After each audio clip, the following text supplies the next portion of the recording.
मां भगवान दास भोलाणी झूलेलाल मंदिर जो प्रमुख आखिरी चौथे साल खां वठी पंहिंजो चालीहे साहिब जो शुरूआत दर्शन वठी कई आहे। 4/8/2026 जंहिंजी पूर्णावती 12/9/2026 शनिवार ॾियारण आहे। अॼु के ॾींहुं पंहिंजो शुरूआत थिए चालीहे साहिब में पंहिंजे भाउर शहर जा वॾा भाउर भेनर ऐं वॾा सभई गॾिजी करे धाम धूम ऐं जयकार मनायो ऐं जोत जगाई आहे।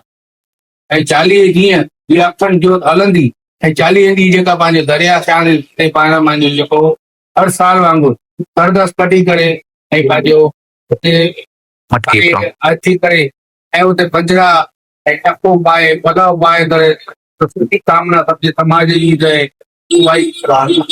झूलेलाल सभई चओ चालीहे वारे साहिब की जय। और भेनर जामनगर सिंधी समाज सॼो शहर सॼो विश्व सॼो गुजरात पूज्य चालीहे साहिब तारीख़ 4/8 शुरू कयो आहे। शुभारंभ थी वियो आहे झूलेलाल मंदिर पंहिंजे इष्टदेव भॻवान साईं झूलेलाल चालीहे साहिब जो महत्व माना पवित्र चालीहो साहिब पंहिंजे इष्टदेव भॻवान साईं सभिनी जी मनोकामना पूरी करे मन जी मुराद पूरी करे सभई गॾिजी करे ताली वॼायो नदी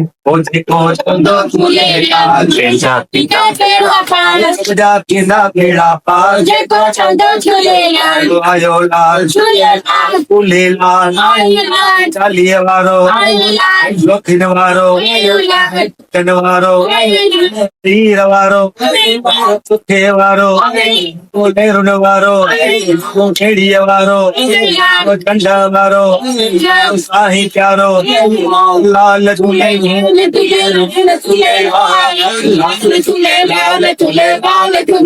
सभई चओ लाल झूलेलाल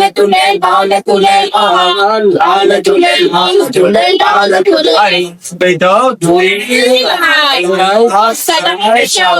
चालीहे वारे साईं